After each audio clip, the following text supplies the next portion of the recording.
देश का नाश हो जाएगा। मतलब हर जगह अगर तुम आरक्षण दे रहे हो तो जो भी लोग हैं जिनके पास पोटेंशियल है, जैसे कि इसने बताया कि जनरल वाले थे उनकी अच्छी रैंक थी बट स्टिल एससी वाले आगे तो वो सीट ले गए। सेम उसमें भी होगा कि जिनके पास पोटेंशियल है उनको तो लिया ही नहीं जा रहा है, और जो जो कम है जिनकी उतने ज़्यादा पोटेंशियल भी नहीं है फिर भी उनको हम ला रहे हैं ऊपर। आगे जाओगे पीछे वाले एरियाज़ में जाके देखोगे तो पता चलेगा कि वहाँ पे कितने लोअर लोग हैं जिनको बहुत ज़्यादा नीड है और उनके पास पैसा नहीं है तो वो पढ़ भी नहीं पा रहे हैं। तो मैं बोल रहा हूँ कि जो जनरल का सीट है ना, मतलब वो लिमिटेड है, ठीक है, और जनरल के जो लोग हैं वो काफ़ी ज़्यादा हैं। जो मेरे को प्लेसमेंट में यूज़ होने वाला है वो चीज़ें पढ़ाओ, वैसे टीचर्स रखो, वैसे प्रोग्रामिंग होनी चाहिए उस तरह से, बट थ्योरेटिकल नॉलेज प्रॉपर कम, नहीं है उतनी प्रैक्टिकल ज़्यादा। नॉलेज ज़्यादा हो। जो अमीर लोग हैं वो अमीर हुए जा रहे हैं, वैसे ही इस चीज़ में भी हो रहा है कि जिसके पास नॉलेज है वो और ज़्यादा मतलब आगे बढ़ रहे हैं, जितने ज़्यादा गाइडेंस है उसके पास, ठीक है, बहुत कम है। मतलब मैंने ये देखा कि हमें यही नहीं पता कि कैसे इंटरव्यूज़ होंगे, क्या पूछा क्या जाएगा, क्या हम किसी से पूछ रहे हैं हमें कुछ समझ नहीं आ रहा है, बट ये चीज़ें कॉलेज को प्रोवाइड करनी चाहिए ना कॉलेज को भी मॉक कि इंटरव्यूज क्या दिलवाने होने चाहिए। चाहिए।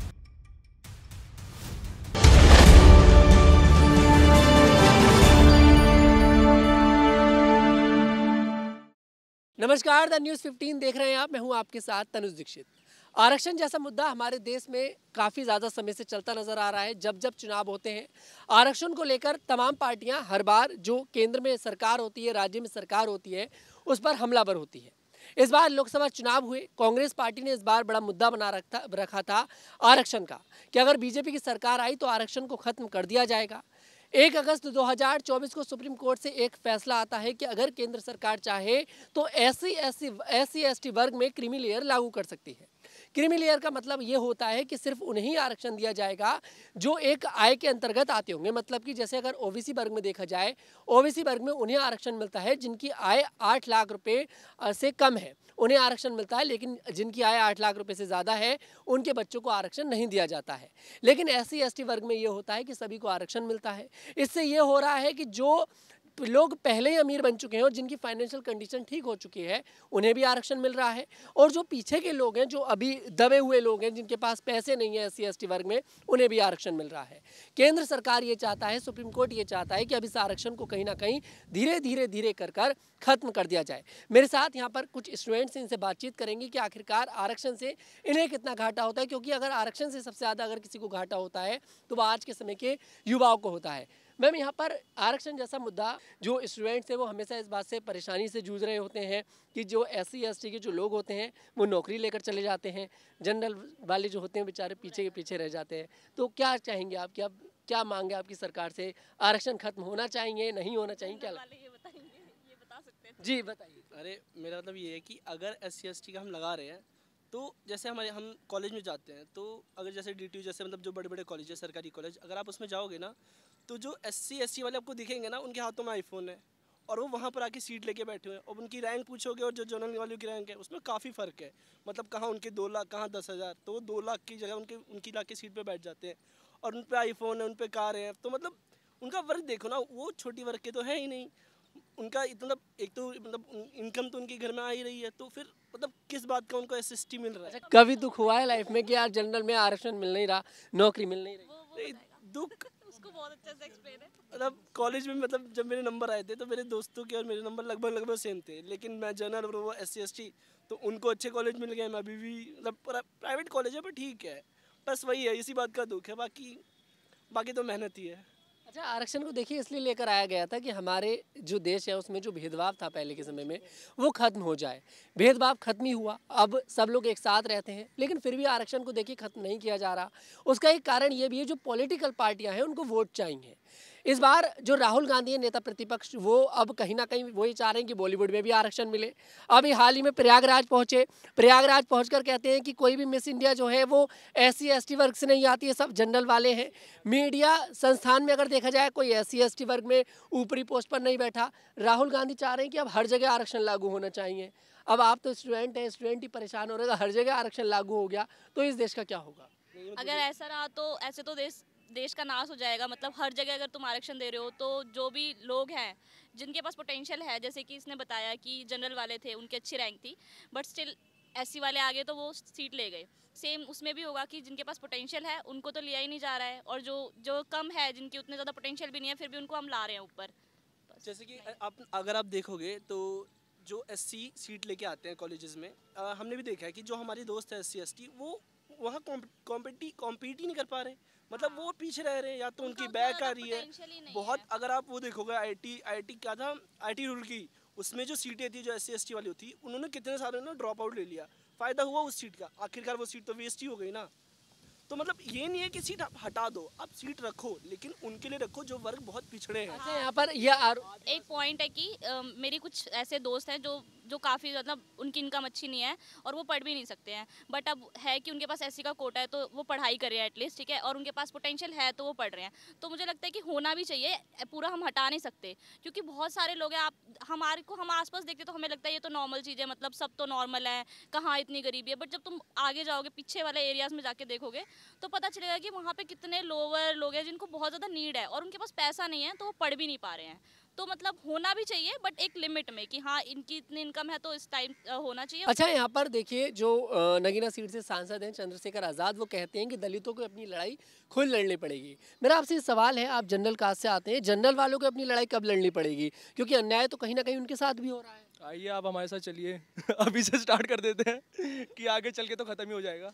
देखिए, जनरल वाले जब तक अपनी आवाज़ खुद नहीं उठाएंगे, जैसे देखिए आरक्षण का मुद्दा था, ईडब्ल्यूएस लागू किया गया, हालांकि एक सिर्फ उसमें लागू किया गया कि उसमें भी आय कहीं ना कहीं उसमें भी क्रीमी लेयर है। मैं तो कहता हूँ जो भी सारे जनरल कैटेगरी वाले उनको सबको एक साथ हो जाना चाहिए और एक नई वो करनी चाहिए, क्या बोलते हैं, मोर्चा खोलना चाहिए। तो यहाँ पर जो आरक्षण देखिए शुरुआत से रहा, क्रीमी लेयर अगर लागू हो जाता है और अगर क्रीमी लेयर एससी एसटी वर्ग में भी लागू होता है, तमाम ऐसे नेता है राजनीति खेलने की कोशिश कर रहे हैं, बहुत से ऐसे वर्ग हैं एसटी वर्ग है वो कहीं ना कहीं इस चीज़ का समर्थन कर रहा है, क्योंकि एसटी वर्ग का ये कहना है कि एससी वाले जो हैं वो पूरा आरक्षण ले जाते हैं, लेकिन जो एसटी वाले हैं उन तक आरक्षण जो है सही तरीके से नहीं पहुँच रहा।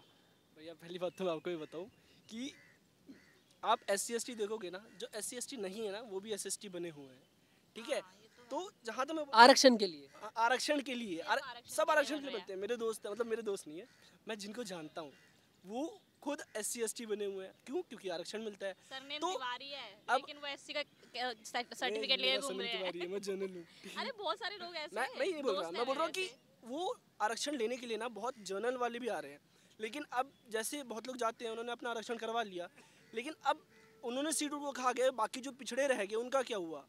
मतलब होना चाहिए, पर अच्छा, वही है। आप एक बात बताइए, आप बीटेक कर रहे हैं, आप है ना, आप सब बीटेक कर रहे हैं, अगर जैसे केंद्र सरकार जैसे रेलवे का आरोप लगाई, रेलवे को प्राइवेट कर देंगे, एयरपोर्ट को सबको प्राइवेट कर दिया जाएगा, धीरे धीरे कर कर जितनी भी सरकारी नौकरियां सबको प्राइवेट कर दिया जाएगा, तो क्या एक तरीका ये है आरक्षण खत्म करने का? ऐसे आरक्षण खत्म हो ऐसे जाएगा? तो फिर मनमानी शुरू हो जाएगी ना, अगर प्राइवेट चीजें हो जाएंगी तो फिर तो जो कोई कंट्रोल नहीं है। प्राइवेट का फायदा, मतलब अगर सरकारी है तो सरकारी में ये होता है कि सब्सिडीज मिलती रहती हैं, तो सरकारी का ये फ़ायदा है। लेकिन प्राइवेट में यही फ़ायदा है कि अगर आपको जॉब चाहिए तो आप या तो मतलब इंटरव्यू दो, मतलब उसमें ये नहीं है ना आप एससी एसटी के बेस पे आप जॉब ले सकते हो, बस ये है। पर ये है कि मतलब जो सरकारी नौकरी होती है वो ज़्यादा वो होती है ना कि आप उसमें आपको कोटा वोटा मतलब बाकी कोटा में मतलब जा सकते हैं, तो बंदे जो एससी एसटी होते हैं उनको आसानी से सीटें मिल जाती हैं। पर अगर वो प्राइवेट हो जाएगा ना तो उनमें मुश्किल हो जाएगा। तो हाँ, एक तरीका मैं बोल सकता हूँ कि प्राइवेटाइजेशन करने से ये चीज़ें खत्म हो सकती हैं, धीरे धीरे खत्म होंगी एससी एसटी का कोटा। लेकिन सरकारी नौकरी भी तो चली जाएगी ना उससे। वो तो चली ही जाएगी ना, तो इसीलिए तो हम कर रहे हैं। मतलब आप क्या करना चाहते, सरकारी नौकरी करना चाहते हो, प्राइवेट नौकरी करना चाहते हो? मैं तो अपना बिजनेस करना चाहता हूँ प्राइवेट में ही जाऊँ, क्योंकि सरकारी नौकरी में जाने का फ़ायदा है नहीं। वहाँ भी आप जाओगे तो आपको वहाँ भी रिजर्वेशन मिलेंगी।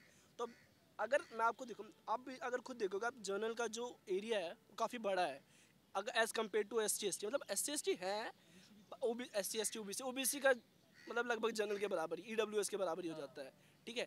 तो मैं बोल रहा हूँ कि जो जनरल का सीट है ना, मतलब वो लिमिटेड है, ठीक है, और जनरल के जो लोग हैं वो काफ़ी ज़्यादा हैं, तो उस हिसाब से ना बहुत ज़्यादा कंपटीशन है, और मैं इतना हूँ नहीं पढ़ने में अच्छा कि मैं जा पाऊँगा, बस ये बात है। बस मतलब अपनी प्राइवेट उसमें ही जाना चाहोगे? प्राइवेट जाऊँ या बिजनेस करूँ। अच्छा, कॉलेज में कोई आपको लगता है कि सरकार की तरफ से इन कॉलेजों में सुधार होना चाहिए, क्योंकि आप स्टूडेंट्स हैं, आपको ज़्यादा बेहतर पता होगा बाहर के लोगों से। कॉलेज में ना नहीं, गवर्नमेंट थ्योरेटिकल नॉलेज बहुत ज़्यादा देते हैं। हाँ। मतलब हमें ये करना है, हमें ये प्रोजेक्ट बनाना है, हमें प्रैक्टिकल ही नहीं है मतलब बिल्कुल प्रैक्टिकल नहीं। हमें बोल रहे हैं माने प्रोजेक्ट बनाओ, कहाँ से बनाए, तुमने सिखाया कुछ? हम खुद से, वो कह रहे तुम खुद से करो जो भी कर रहे हो। और अब कुछ भी पढ़ाते हैं। थ्योरेटिकल नॉलेज हम कितना ले लेंगे? तो थ्योरेटिकल नॉलेज का कोई फ़ायदा तो है नहीं। प्रैक्टिकल जब तक नहीं होगा तो फ़ायदा क्या है? अब प्रैक्टिकल में वो हमें आरी आरी आरी चलवा रहे हैं हमसे, क्या है, हमें क्या ही मतलब ठीक है, वो उससे? है मतलब एक टाइम पे वो काम आता है, पर फिर भी हम उसके अलावा कोई प्रैक्टिकल नॉलेज है नहीं। मैंने तो जहाँ तक देखा है वो प्रोग्रामिंग भी ब्लैक बोर्ड पे करवाते हैं।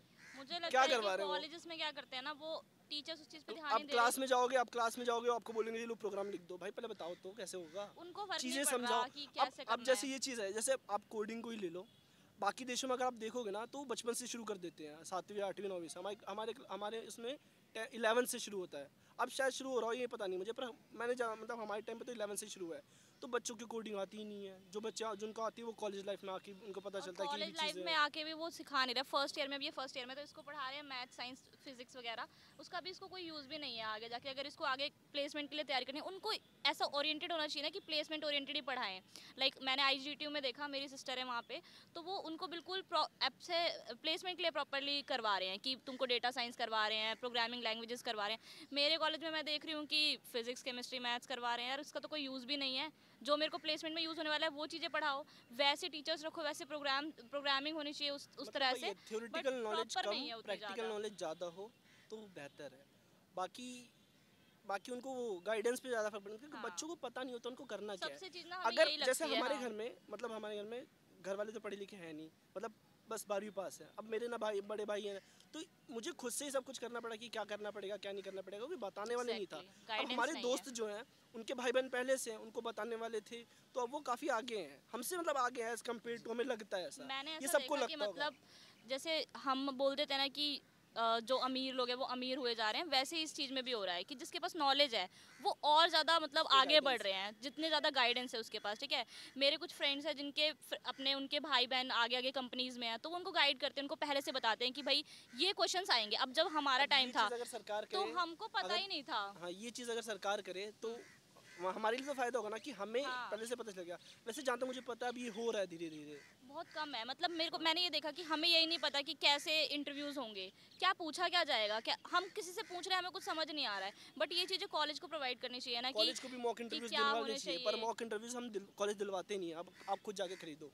देखिए Problematic है ये। ये इन स्टूडेंट्स की आप बीती थी आरक्षण पर। कॉलेजों में क्या स्थिति है, दिल्ली यूनिवर्सिटी का यहाँ पर जिक्र किया गया। यूनिवर्सिटी में कोई कमी नहीं बता रहे, बस यहाँ पर ये एक मांग कर रहे हैं कि यहाँ पर गाइडेंस की एक होना चाहिए सरकार की तरफ से, क्योंकि पहले के ज़माने में क्या हुआ करता था, ज़्यादा एजुकेशन थी नहीं, पढ़े लिखे लोग पाते नहीं थे।